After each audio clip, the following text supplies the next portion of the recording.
Good evening and welcome to a new edition of Real World News TV. I'm one of your co-hosts, Reggie Kearney. My other co-host, Chara, is under the weather tonight. So we got our producer, Tony Breelove, sitting in for Chara tonight. Tony, how you doing?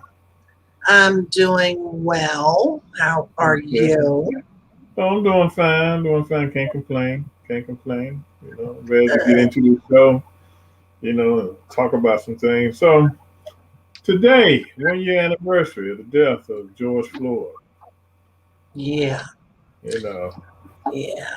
You know what, Reggie? And I think it this morning, because we knew that 1 year was going to come, right? But right. I think that when I woke up this morning, and as I always do, I have my coffee, I turn the news on and see what is messed up in our great nation overnight. Hmm. And when I heard, knowing it was coming, but when I heard the words being said, it kind of gave me that sickening feeling in my stomach all over again. I don't know how it affected you, but it's just knowing that we had been on the end of the Chauvin trial uh, after finding him guilty on multiple counts. Hmm. But just knowing what we've been through as a nation of Black people to witness the murder of one of our own, knowing that it was 1 year ago, but it doesn't feel like a year. Excuse me. It feels like it happened yesterday. And I Right. think that, and that I think that's the part of the freshness that I was referring to, the feeling of it this morning. I don't know how other people feel, but that's the way I felt. Yeah. Well, it's a sad day when you think about it and you look back over the past year because things haven't really changed. I mean, that's the whole Yeah, problem. I mean, yeah, things haven't changed. If anything, it has continued on, and we still having issues with police brutality when it comes to members of the Black community, and right. that's the sad thing about it. I think Biden was hoping to have signed a bill today, signing the George Floyd police reform bill into Right. law today, but it didn't happen. Because uh, we still have individuals who are stuck on stupid. Okay, that's just the bottom line of it. And Yeah, they just not going to give uh, black folks, freedom, and that's just the bottom line of it. They're not. They're yeah. not. But then also, and I get the fact that, we were looking for President Biden to come in and change the world. And I think we were looking for him to try and do it, quickly, which we know that because of the roadblocks that he has, like Obama had while he Hmm. was in office, those roadblocks are still there because we have to remember that Biden was on a Obama ticket. And as bad as we would hope that this next president would come in and make those changes quickly and swiftly because of the circumstances of, say, people like George Floyd, who lost his life, and the many others, Breonna Taylor, Hmm. you would think that things would happen quickly. But I don't think that we're taking into consideration that this is the same Republican Party that we had 4 years ago and 8 years ago. And They're the 12 years same. ago. Yeah. And what made them so much more hateful and divisive was having Trump as a president because he said it was okay. So I'm not surprised that things haven't materialized as we wanted it to. Hmm. In the wake of, our Black brothers and sisters who have lost their lives to gun violence and police brutality. I'm not I'm not surprised because it's the same Republican Party. And Yeah. until we can start to get to a point of cleaning house, however that's going to be, then you're going to have the same Republican Party on the next round. It's not going to Hmm. change until that happens. Yeah. But it's just so draining on you as an Yeah. individual that nothing is moving forward in this country when it comes to reform.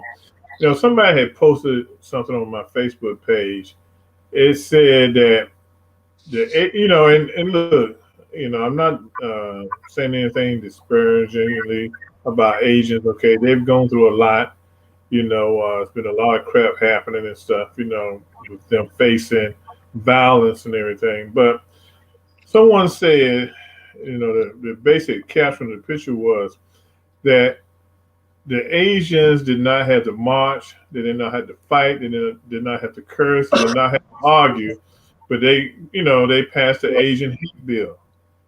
And they said at the end of it, what's wrong with this picture? Because we as blacks, we're always fighting to get something and we ain't getting nothing, Yeah. That's And the whole again, thing. When I sit, but they're considered, we consider them as people of color, right? yeah, However, they're not black people. right. So that's going to be the difference. Mm-hmm, And you still have a Republican Party who sits in place that does not see that there is some disparagement when it comes to social criminal justice and social justice for black people. It's not the same thing. Because when I heard it, I was like, are you kidding me? See how quick that happened? But again, they're not black people. Yeah. And, when I sit back and think about the argument concerning the critical race theory and the 1619 project, especially the 1619 project, don't these white folks realize that they brought us to this country against our will to put us in the forced labor camps, the plantations, to help them build America and to make their plantation owners rich? And they think we don't have nothing to be upset about?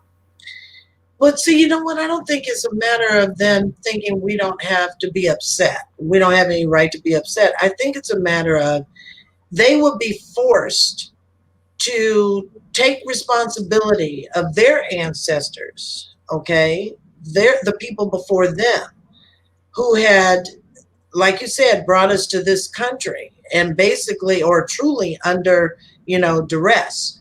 They brought us here against our will and forced us into free labor and to be treated like dogs or animals and be considered as animals, right? They don't want to face that kind of history, because what it's going to do is everything that we've learned over just the past 4 years of what we've seen in politics, there is no wrong when it comes to white folks. So this will force them to take that back seat and take responsibility and say, yes, my folks were wrong. They committed heinous crimes against black folks. That would be the ultimate just tear down of whites, okay? Because they're forced to look at that. And of course, forced to teach this in our schools. Yeah. But and the thing about it, we will never move along and move ahead in this country until they accept, the fact that their ancestors did some effed up stuff. We are people. We are human. We might have been black, but our blood was still red. Okay? That did not change nothing. Okay? We were black with red blood just like them. But again, you've got to look at the fact that they saw us as animals, just like a mule, or a chicken or a horse. They saw us as animals. Animals got better care than we did. Of course they did. Of course they did. But they considered us as subhuman. They raped our women and men. A lot of people always say, well, they just raped the women. No, they did not. No, they raped the men. Yeah, they raped the men, and it was called buck breaking or something like that. Yeah. They pillaged our belongings, what little we had. They wanted us to have less than what we had, which was nothing. And always have to count down. But like I said, it would force them to actually take responsibility and say, yes, my ancestors were wrong. And everything about this country in which it was built was wrong. And they're not going to do that, especially in the climate that we're in right now. That's not going to happen, unfortunately. Yeah. Now, when you look back over history, and somebody brought this to my attention, I don't know where I was reading that. There's always been an insurrection when whites felt like blacks were getting too comfortable. Okay, Uppity. uppity, comfortable. Yeah. Look at Tulsa. Yeah. When blacks were making a way for themselves, they said, "Oh no, we can't have this." Same thing for Rosewood. Same thing for Greenwood. Then we come on down, the line. Then they wanted to keep control of us, so they did that by intimidation and through lynchings and things of that nature to keep us under control. And then we as we move further into the civil rights movement, they saw us again attempting to make a move on society to gain our rights. So they try to squash that. Right. Then from there, you get the civil rights movement, and you get the voting rights bill passed, you get the civil rights bill passed, and they still were trying to keep us down. And then we got the right to live anywhere we wanted to live. So what did white folks do? They moved out of the cities into the suburbs because they didn't want to be with us. Okay. See, Now, before they did that, though, Reggie, you remember now, before they started moving out of their own homes into another portion of the city or wherever, they made sure that they let us know that we weren't wanted there. yeah, Burning crosses on our lawns and leaving dead cats and dogs on the doorsteps. You name it, they did it. Right. Writing, right. profane words and things on the side of your homes or in front of it. They did that. Mm-hmm. They did. Yeah, and then Obama get elected. They really go ape crazy then.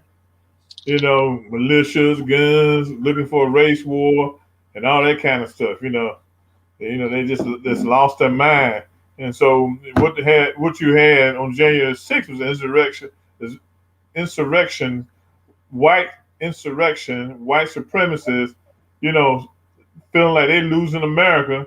So what they're gonna do? They're gonna try to take over the country, take over the Capitol, stop the vote, try to keep that guy with the orange hair and makeup in office.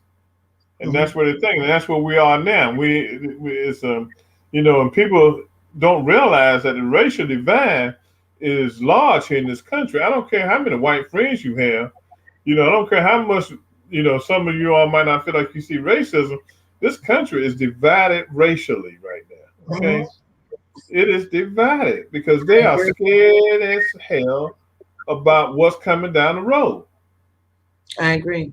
What I found interesting though is that, through doing these shows every week, it gives me an opportunity to talk to people, right? And I ask questions. I ask the hard questions, not necessarily to people that I know. I could be in the grocery store, I could be anywhere, and I just might ask a question because it's almost like a crazy person. Something comes in my head and I got to test the waters, right? But it allows me experience, and it allows me a little bit more intelligence about the world that I live in and the people that I live around. But what I found interesting is over the weekend, I was standing in line in the grocery store, and it was this guy and his girlfriend, and they were behind me, and I overheard their conversation. And it was about someone else in the store had made a comment about someone wearing a Black Lives Matter mask. And I wear one all the time, right? And so I'm standing there with this mask on, and I'm thinking, should I turn around and should I ask? I got the devil on this side, I got an angel over here, right? So I'm thinking, should I turn around? Because they can't see my mask. I'm facing forward, right? So the devil got in me, of course, and so I did turn around and I asked. I said, do you find it offensive that, with what you guys are talking about, do you find it offensive that someone would feel threatened by a Black Lives Matter mask? And the guy goes, no. He's like, I like yours. Where'd you get it? White couple. Mm-hmm. I told him where I got it, Mm-hmm. and I said, well, I said, I wasn't trying to eavesdrop. I said, but I found it interesting that you guys were talking about this. So the girl, the white girl, she says, so are you trying to like gauge what we're thinking? I said, well, actually, I am. I said, because I said, we appreciate the fact that there are all races out there standing up for what we've been fighting for hundreds of years now. I said, but let me ask you a question. I said, right now, if someone came up in my face and they got into my shed just because I'm a black woman and probably because I'm wearing this Black Lives Matter mask, I said, where would you stand on that? And the girl hesitated, right? Mm-hmm. And the guy said, well, I would help you. I would help you. But she hesitated. Mm-hmm. And it was proving my point that no matter, proving the point in my mind, because I always think of this. If I've got white friends and if I were in trouble, Mm-hmm. would you stand up for me against other whites? Mm-hmm. That's always been in my head. And that was where I was trying to test that little theory with those two, right? Because I told him, I said, I know I'm not your friend. I said, but would you stand up for me? And the guy goes, yeah. The girl backs off.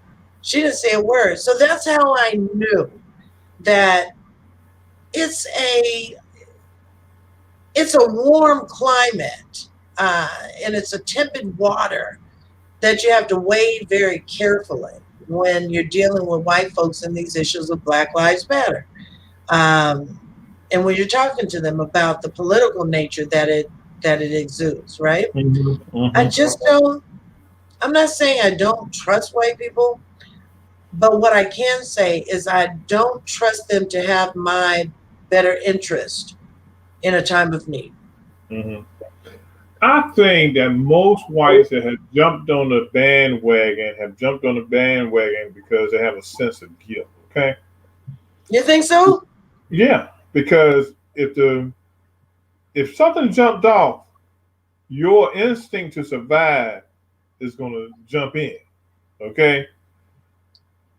The white girl was being honest. Okay, it's like your black butt. And her boyfriend or husband, whoever, he was trying to just make appeal himself to feel my good. better side, probably. Yeah, appeal to your better side. He'll probably do the same thing. If something jumped off and you standing in the middle of the road and you got one crowd on your left that wants to kill you and calling you all kinds of names, and he's standing on the right and they come towards you, he's probably going to either turn and run or jump on their side, okay? And then explain to you later that, I'm sorry I didn't help you, but, I had to protect myself. Right. And that's what I think about a lot, because like I said, although I appreciate all races coming together to march and to stand up for the rights of Black people, I'm flattered by all of that. But what does that really, really mean? I'm not saying to stop. I don't want you to do it because of course I want you to be a part of something that is going to save our lives. That is right. We're out here. We're fighting for something that is right, and that is our that's our civil right. Our human right, and we shouldn't have to fight so hard for our human right. But we have to. But do I? But I don't want to say that I don't appreciate other races doing that. I'm just saying it still leaves me question. Just like they question our loyalty. Yeah. I mean, I appreciate the fact that they jump in and want to help us, and they go rah rah rah Black Lives Matter movement. Okay, come. Thank you for coming aboard. But you get to go home and still have your white privilege, and we still out here struggling every day, trying to get some things done. That we got forces beyond our control. Yeah. Trying to put a stop to it. Right. So it gets frustrating because you're looking back and you're saying, what was the civil rights movement about? What was it for? What did it accomplish? And then here we go again, turning around again, trying to fight for the same daggone things, the right to vote, the right to have civil rights and everything.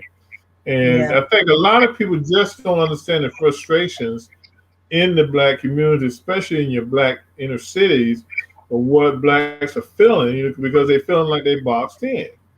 Mhm. Uh, to make another comment, they've got 23 states, Republican states that have decided to uh, stop issuing the extra $300 with unemployment every week. Okay, because they claim that people are, it's hard to fill jobs and everything, so they force them to a lower rate.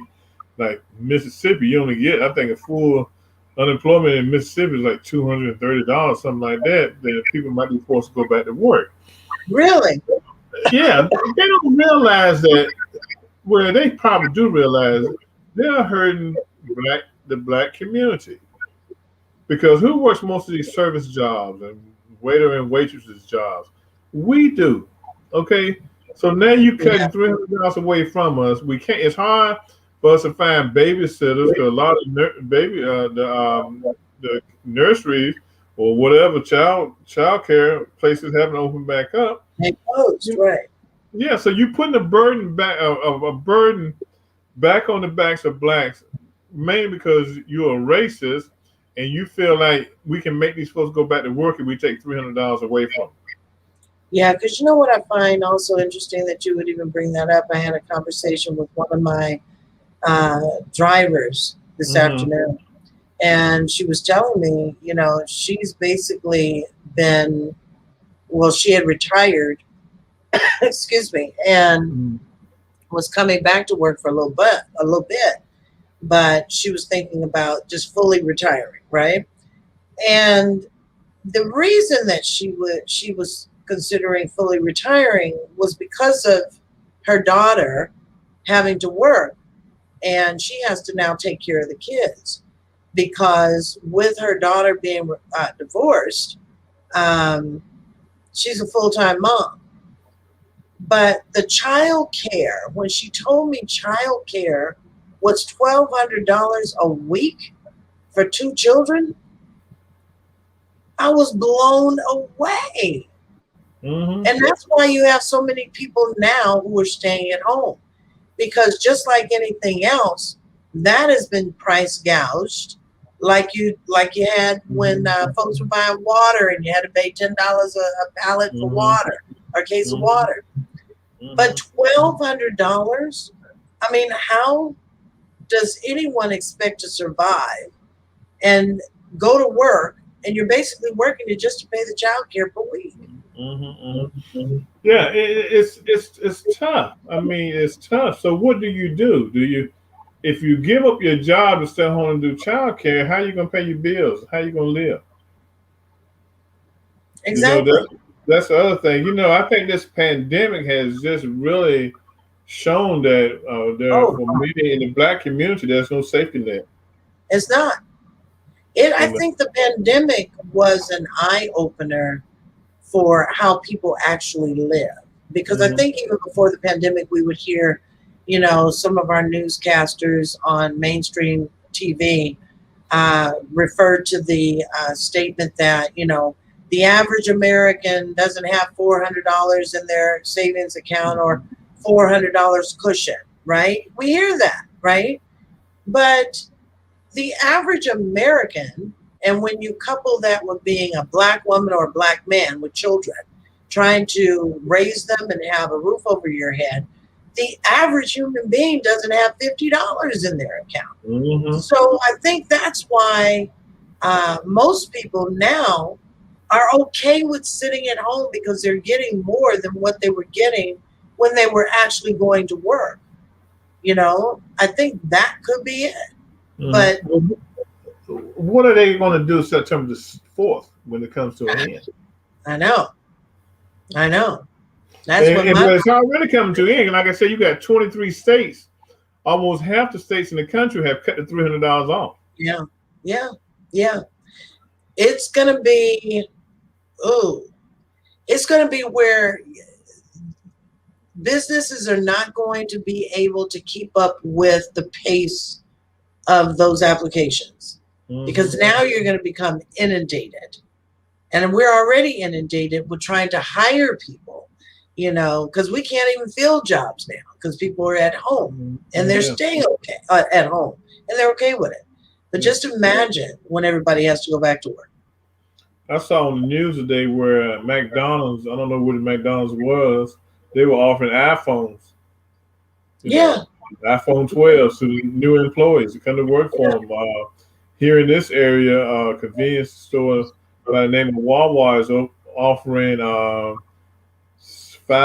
$750, I believe $750 signing bonus. Well, I'm offering $1,200 to $1,800. Well, I'm coming in and driving a bus.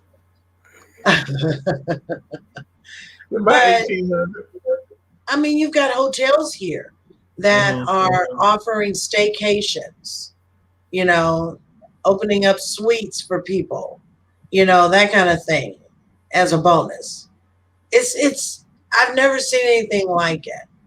Nothing like it, because in this industry, especially mine, you don't hear of $1,800 signing bonuses unless you're talking about the side of transportation that is over the road trucking. It's insane, but we do what we have to do to try and get the folks in the door. Yeah. But can you keep them is going to be the issue. Yeah. And they also say they feel like they got a number of people too that are still concerned about the virus. Especially the service industry, like restaurants and stuff like that. They don't want to come back in and start working, and then they get sick, So I mean, I just don't know. I don't know how we're gonna get over this hump, But the business on plan right now. Yeah, it's something that one, we've never been through when we talk about a pandemic, not in our lifetimes. To this magnitude, right? But with us never going through it, we didn't know how to react to it. We just did it, and it's the same way on the recovery end. We don't know how to react to it. We've never been through this, so all we can do is what we have always known to do, which was do the best, push, and then in the interim, you're burning yourself out. I think that we will get through whatever it is that we have to get through when we talk about employment and hiring. I think that we need to look at the fact that everything is going to go back to as normal as it can, but it's going to go back at a rate that we don't want. It's going to be at a rate that is going to be slow, because we've never done this before. And people, I think that sometimes you just have to sit back and relax, because everybody's going through it. No company is different from another in their experiences. Yeah. Not one. I think one thing that's hurt the summertime business too is the fact that they can't bring in foreigners on the work visas for the summer, because everything is shut down. You're talking about thousands of people that come in and work at Disney and work in Orlando that can't come in, work the beach, the beach cities and stuff, they can't get visas to come in. So that's another, that's another, So I just don't know. So let me ask you a question, changing the climate a little bit. What do you think is going to be the outcome of the young man that was killed 2 years ago in Louisiana by those cops? What do you think the outcome is going to be? One officer, after he found out he was going to be fired because of it, committed suicide. So that's what lately, because I heard one died in a car crash. Yeah, it was on purpose. He found out he was going to be fired, and he just took the car and ran on into the tree. I think a lot of heads on this one, with the current Justice Department we have, a lot of heads going to roll. I mean, I'm talking about some serious head roll from prosecutors to the chief of the state, the commander for the highway patrol during that time, if they haven't already retired.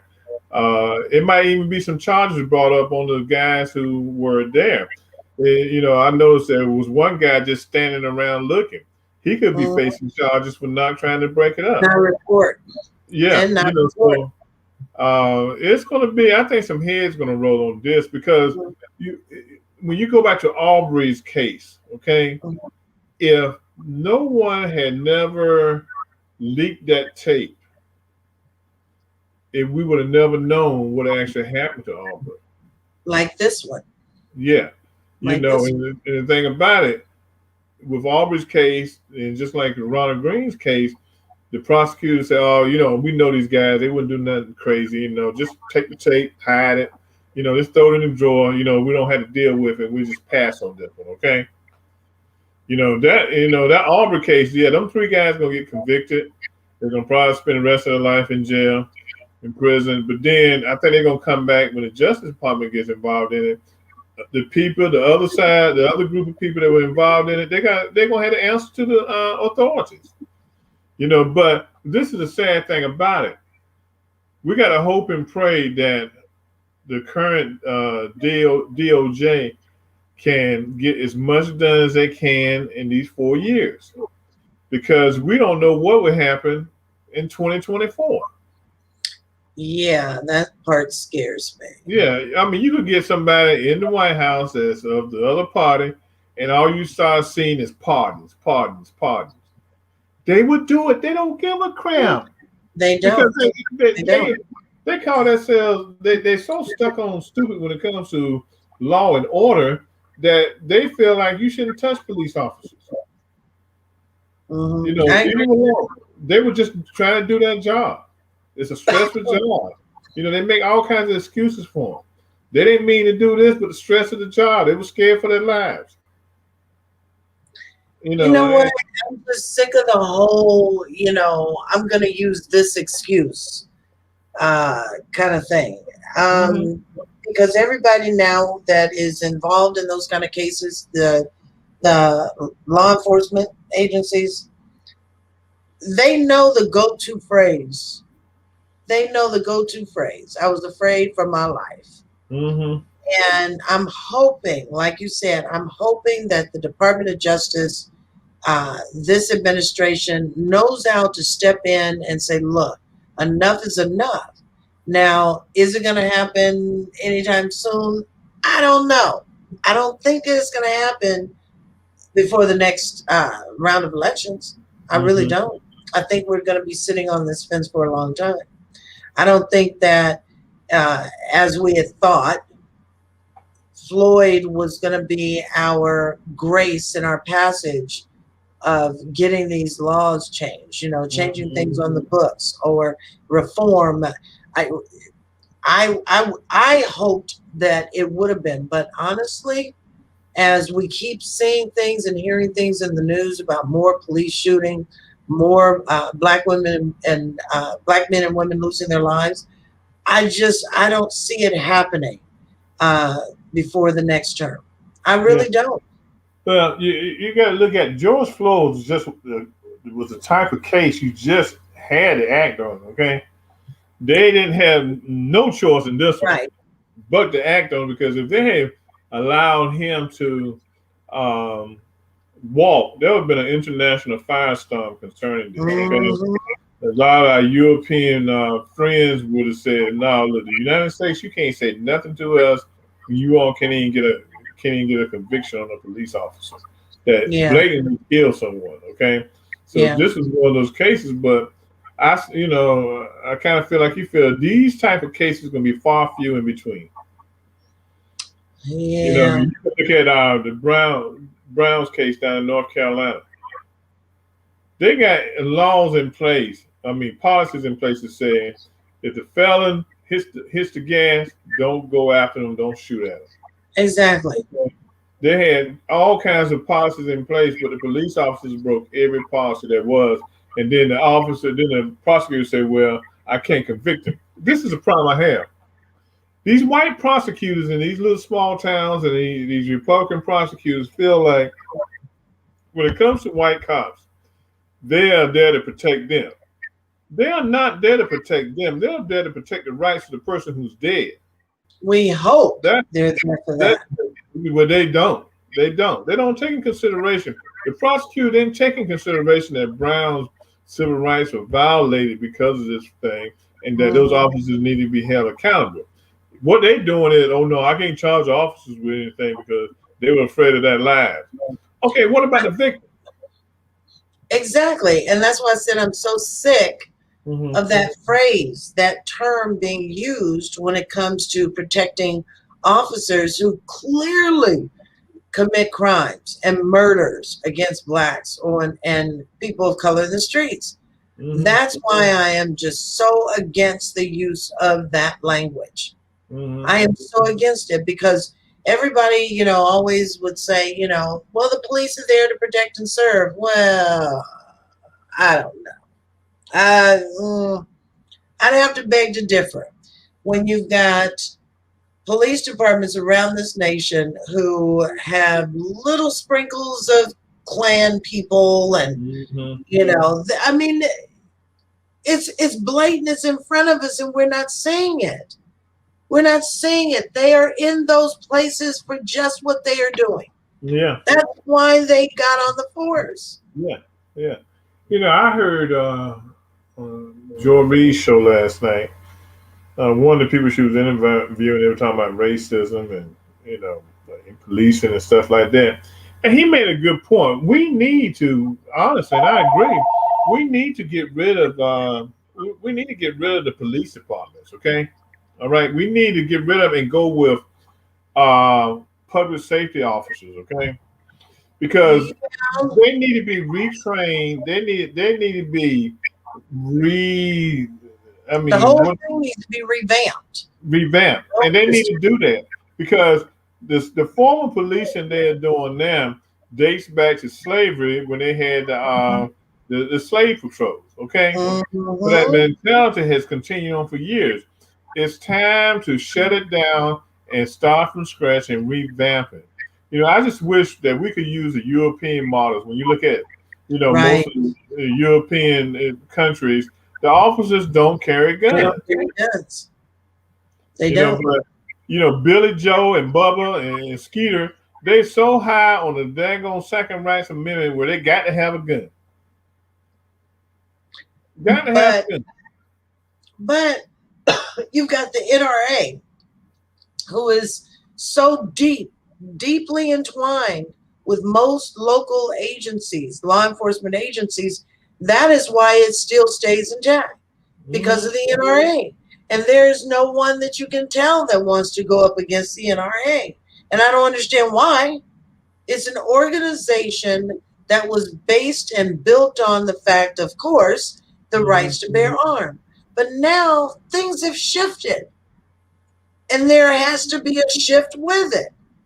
Nobody wants to really get to the crux of what is really going on behind the Mm-hmm. scenes when we talk about gun safety and gun laws and background checks and all of these different things. What kind of weapons do you have rights to carry, or what can you buy? What can't you buy? Nobody wants to stand up against the biggest organization when it comes to gun safety and Mm-hmm. gun rights, and it's the NRA. So you Mm-hmm. can't tell me that there's going to be this swift change, or if there's going to be one in the future. As long as they can stand on the right of what the forefathers have written in that Constitution, the right to bear arms, they're going to use it, and that's where it's going to stay. That's where it's going to stay. Yeah. Sometimes I feel like I'm outside of the candy store and I'm looking in and wanting that piece of candy and wondering how to get inside to get it. What kind would you Because get? uh, What kind would you get? some chocolate. Some of them got chocolate in it, but the thing is, it's just that we're back to this. It seems like we're just going backwards in history. And that's what it seems Yeah. like. No matter how hard we fight, and we got some people out there, Reverend Barber and Sharpton, and all these guys, they're out there fighting a tough battle. But it still seems like we're just going backwards. Well, I don't know, Reggie. I think that, and this is my view, on that statement. I don't think that Mhm. you're going back further in history. I think that we're in the place where we were all along. They just told us we had rights, Mhm. but it didn't mean that we had rights. We're in the same place, Mhm. except for instead of, being on the cotton field, we're reporting to jobs every day where a lot of us are being mistreated, you Yeah. know, underpaid. Mhm. So we walk into stores, and the first thing that people do is follow us around the store because they're Mhm. making sure we're not stealing. Yeah. I don't think that we're going back. I think that we've never left. I think that the rules had just changed, but the circumstances are still the same. Mhm. They give us a bone and we go off and think, oh, Master gave us a little bit. You know, he loves me. Mhm. Yeah. Bullshit. Yeah. We're at the exact same place we were. It's just a different time and a different measure on how it's done. Mhm. Mm. And, I was reading an article on CNN today, and they were talking about 50 years ago that Lyndon Johnson had the opportunity to change because the Kerner Commission report came out and said that if certain things weren't done, that this country would remain racially divided. And Mm-hmm. one of the things was that to even then, 50 years ago, the Kerner Commission was talking about that police reform was needed then because the treatment of blacks in the 60s with all the police brutality. When you look at the rise of 68, that's what that was all about. Police brutality and the killings of blacks during that time. But Lyndon Johnson saw no need to follow the commission's report and wanted the country to do. Just think if 50 years ago they had started reeling in these police officers, that things might be different then. But like in 60, 64, 66, 65, any of those cops then were definitely probably members of the Klan. Yeah. They still had that mentality that blacks didn't need their civil rights, blacks couldn't vote. And so they were going to intimidate blacks as much as possible. Mm. Even if you look at it now, a report came out last week talking about, that the majority of the larger cities, the majority of the police officers are white. They don't even reflect, the police departments don't reflect the percentage of blacks or minorities in that city. So you're always going to have problems if you're in New York City and the majority of your police department is white. You always going to have those problems. And you know what? It was a report that was being done on, I believe it was CNN, and they were talking about just that. Mm-hmm. I can't remember who the guest was, white woman. And it kind of made me take a second look, because I was doing things in passing on the TV, and it made me, do that. Um, but I think there's a disconnect on what some people or some whites might consider reform. Okay. And the statement that she made kind of put me in the mindset of I think there's a disconnect of what people think reform is, white folks think it is. And she mentioned something close to what you were saying about hiring more blacks on the police force, or if all the law enforcement agencies or officers are white, and you've got a majority or a greater mix of blacks in that community, then the blacks aren't seeing what they're not seeing themselves, right? Mm-hmm. But she put it in a way where she said that we don't need to touch the police department. We just need to hire more blacks. And I thought, well, that won't necessarily do the job, because you've still got to talk about reframing. You have to Yeah. reframe it. And I think Mm-hmm. that with her statement, just imagine how many people had heard that statement are now following that. So we just need to put more blacks in there. And you're not talking about fixing the issues that are still going to be there, Yeah. adding those black people in. Yeah, the issue's still going to be there. It's not going to change that. I was So floored. I was floored because I'm thinking they really putting these kind of people on TV. You Yeah, because know, see, white folks really feel like it's nothing wrong. They wake up in the morning feeling like everything is okay in America and that blacks are a happy bunch of people. And they really feel that. Everything is going good. You have your good job, your houses, your cars, you're rich, you're oh, we still millionaires, disrespect. making money. You ought to be happy. We still disrespect it. Quick Mm-hmm. story I was telling my mother about over the weekend. I went over to the postal store to mail her a package. I'm Mm-hmm. standing there at the counter talking to the owner of the mail store, and this white woman walks in, and she just comes up to the counter, and she might as well have just pushed me out of the way because she asked the question to the owner, asked and just interrupted me. And so I looked at her and I said, "Excuse me." And she said, "Yeah, excuse me." And then she kept talking. I said, "Okay." I said, "We're going to back up." I said, "Because I was standing here before you got here. You failed to say excuse me." I said, "I'm not sure what that was about, but you're going to have to get behind me because when I'm done, then you can come up and talk to the owner." Right? So she got an attitude and she left out of the store, but then she comes back. And I'm thinking, what is this crazy ass bitch doing? So I'm still standing there talking to the woman behind the Mm-hmm. counter, and she's backing behind me, tapping her hand on her leg, tapping her foot, that kind of thing. And it just forced me to just take longer, right? But Mm-hmm. I made it a point to tell that woman in that store that owned that store while that woman was standing there. I said, "You know what?" I said, "In today's world, we have so much racial tension." And I said, "In this right here," I did like this. I said, "This right Mm-hmm. here, pointing the back of me," I said, Mm-hmm. "is one of those reasons why." I said, Mm-hmm. "Because when this woman came in and immediately interrupted me, you felt the need to answer her questions, and I'm standing in front of you as a customer paying my money, whether I'm black or Mm-hmm. white. You Right. needed to tell that woman that she had to wait her turn." And when I said it to the owner, she said, "You know what? You're right." She said, "And I apologize." She said, "But I didn't think about the racial tension." I said, "Well, this is what it's about. It's white privilege. That they could do Mm-hmm. anything. They can say anything. And they just disregard you as a Yeah. black person." Yeah.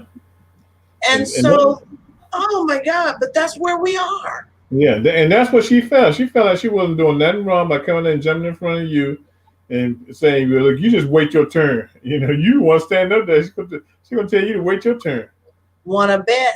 Mm-hmm. But I'm I think surprised it's you. important. I think it's important, And I Yeah. wasn't trying to get into a racial thing with them and all Mm-hmm. that. I wasn't trying to do all that. But it's so important of where we are in this country right now when it comes to race relations, Yeah. And it's I'm okay to put somebody in their place. yeah. I'm surprised you didn't take your earrings off and pull out Oh, the I bottle wore of their Vaseline. in. Look, I had on my chucks. Uh-huh. Oh, I roll in my chucks on the weekend. Like it Look, if was you if great. you had turned around and jumped at her, she probably ran out the door if I opened the door. Yeah, yeah. And But that's where we are. uh-huh. And it's sad, because racial tension, I don't think it's ever been as worse as it is right now. And it has to do with the previous administration making sure Uh-huh. that people knew that it was okay, Yeah. to disrespect and beat down and kill black folks. I mean, he never said two words about anything, did he? Out of all the killings that happened during his administration, It he didn't never seem said to anything. phase him. Yeah, it didn't phase him. It didn't phase him. Nothing. Nothing. No empathy, nothing No. You're whatsoever. right. You're right. You're right. And those Wow. 75 million people who voted for him, they got issues. Yeah, Yeah, because I was listening that some of them think that he's still president. I'm like, what yeah, the? they What do. kind of world y'all living in? He's got them folks so brainwashed that they still think that he won the presidency. It's just jacked up. Yeah. Yeah. It's jacked up, and But it's a shame that we're where we are. But like you said, we've always been at this point. We've just been standing still. Now the covers are being pulled off, and we're waking up and seeing what's going on. Yeah, but I still believe, though, Reg, I still believe that, and we say it all the time, is to get involved. Um, I'm always involved when it comes to blacks and Mm-hmm. employment. That's my big Right. thing, is putting people to work. But I think it's so greatly important that we get involved in our community so that we are an advantage to Mm-hmm. our black brothers and sisters. But Nobody's saying to be a politician, but there are yeah, certain things you can do in your community that are to the advantage of blacks in the community.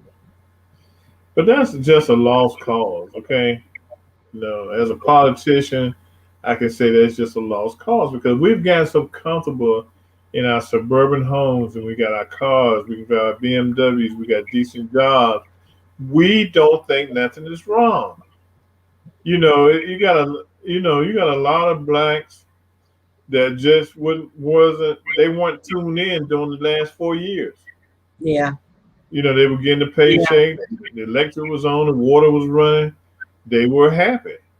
yeah, And I think a lot of times white America sees the complacency in our community, and they know that you might get a certain percentage, that's gonna come by and gonna voice their opinion, but you probably got 90% of the people just gonna stay at home. They're gonna vote. right, If they're interested, but I mean, it's just the same old. And that's yeah, what frustrates me. It tires me out. Because there's no real change happening. And then like I said, you just got this new census in. If we don't lose if we don't lose Congress to the House because of votes, we're gonna lose it to gerrymandering. yeah. You're right. The only thing we got going good for us that we might be able to, the Senate seats don't change. You get two per state. The Mhm. only good thing is we might be able to pull out some more Senate seats. And with Biden in office, we'll be able to push back on everything that the House does if they get it back, and if they get it back next year. Right, right. So I mean, it's tough. I mean, so you wonder and you just shake your head every day and say, what what's going on? Right, right. What's going on? Oh, well, dang, this went fast. It's 2 minutes left. Yeah, yeah, Went yeah. fast. I was I, trying to pull up what tomorrow night's topic is on Hot mhm. Topics. I didn't have a chance to put it in uh, because I'm sitting here with you, Reggie.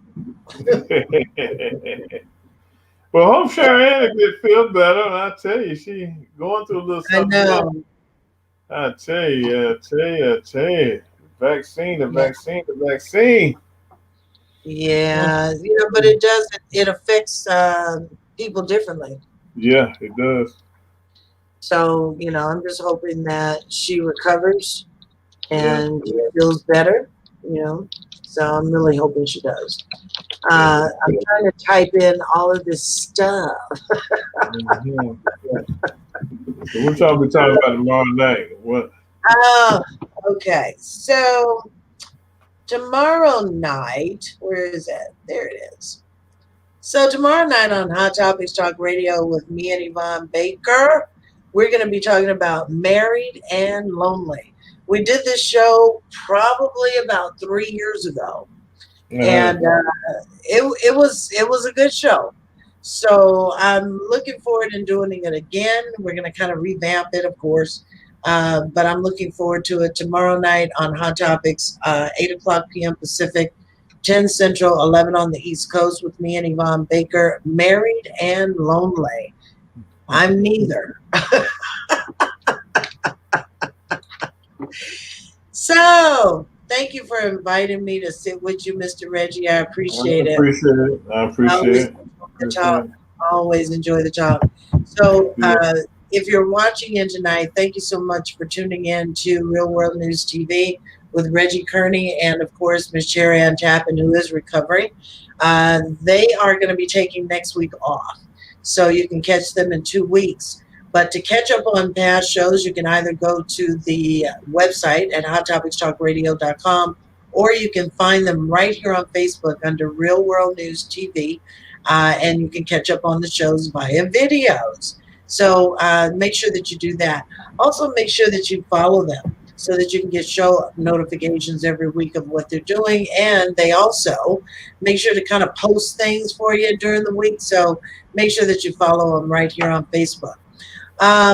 Thank you, everybody, for tuning in. I got some messages going here. I'm not sure what they are.